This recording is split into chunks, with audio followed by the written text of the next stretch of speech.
د ایران لوی مشر د خپل کورنۍ څو غړو او غنو چارواکو سره یو ځای د اسرائیل او امریکا په پوځي ګزارونو کې له منځه وړل شوي.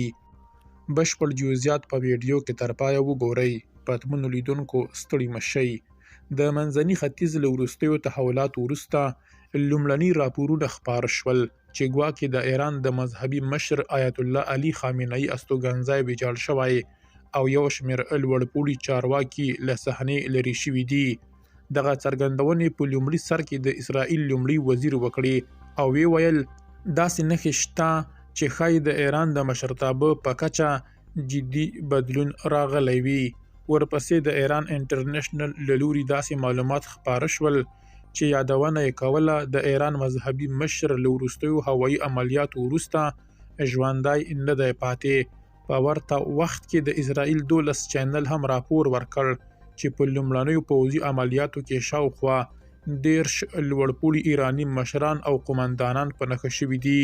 وروسته د ټلګراف په یو راپور کې وویل شول چې د ویجاړې شوې ودانۍ له خاورو یو جسد راایستل شوی چې له علي خامنه‌ای سره تړاو لري، خو دا راپور په رسمي او خپلواکه توګه نه دی تایید شوی.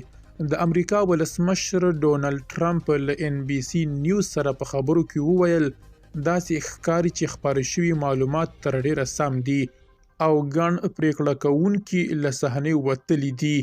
وروسته نوموړي بیا په ښکاره ډول اعلان وکړ چې د ایران مذهبي مشر نور ژوندی نه دی. په همدې لړ کې د ایران اړخ تر اوسه پر رسمي توګه د علي خامنه‌ای د نشتون موضوع نه ده تایید کړې.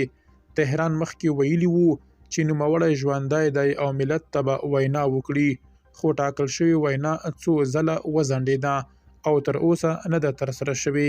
د ایران په سیاسي چاپیریال کې د بدلون اوازې هم زیاتې شوې. ځینو سرچینو یادونه کړې چې هڅه کیږي د قانوني تشریفاتو له بشپړې پروسې پرته نوی مشر وټاکل شي. رحمت الله نبیل هم څرګنده کړې چې که د خامنه‌ای له منځه وړلو راپورونه دقیق وي نو دا به په سیمه کې یو ستراتیژیک بدلون وي او د نوي مشرتابه ټاکل به له جدي ننګونو سره مخ شي. له بلې خوا رضا پهلوي د ایران خلکو ته په پیغام کې ویلي چې د اوسني سیاسي جوړښت راتلونکی له جدي پوښتنو سره مخ شوی او له امنیتي او نظامي بنسټونو یې غوښتي چې د خلکو غوښتنو ته پام وکړي. په ملګرو ملتونو کې د ایران استازي په بیړنۍ غونډه کې یادونه وکړه چې په وروستیو هوایي عملیاتو کې سلګونه ملکي وګړو ته زیان اوښتی چې پکې ماشومان هم شامل دي. د وروستیو راپورونو له خپرېدو وروسته چې پکې د ایران د مذهبي مشر آیت الله علي خامنه‌ای د ژوند په اړه ضد او نقیض معلومات وړاندې شوي وو، اوس د تهران له اړخه یو نوی رسمي دریځ هم خپور شوی دی. د پارس خبري رسنۍ تایید کړي چې د پرون سهار د امریکا او اسرائیل له لوري د ترسره شوو هوایي عملیاتو پر مهال د آیت الله علي خامنه‌ای د کورنۍ یو شمېر غړي له منځه تللي دي. د راپور له مخې د هغه لور، زوی، لمسی او یو زوم د له منځه تلو خبرونه پر رسمي توګه منل شوي دي. په همدې حال کې د امریکا او اسرائیل چارواکو ادعا کړې چې په دغو عملیاتو کې د ایران مذهبي مشر آیت الله علي خامنه‌ای هم نور ژوندی نه دی پاتې. تر دې مهاله تهران پر خپله د علي خامنه‌ای د نشتون په اړه جلا او وروستی رسمي وضاحت نه دی وړاندې کړی، خو د کورنۍ د غړو د مړینې تایید د وضعیت د حساسیت او د رامنځته شوي تحول د پراخوالي څرګندونه کوي.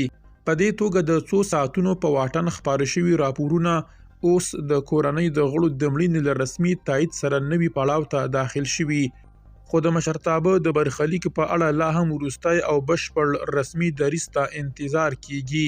په ټوله کې دا راپورونه د څو ساعتونو په واټن کې یو بل پسې خپاره شوي او لا هم د ځینو ادعاو په اړه رسمي او خپلواک تایید نه دی شوی. سیمه ایز او نړیوال څارونکي د وضعیت تحول ته په تمه دي څو روښانه شي چې آیا په تهران کې رامنځته شوی وضعیت به د مشرتابه بدلون ته لار هواره کړي او که نه. درنو لیدونکو له ملتیا مو مننه.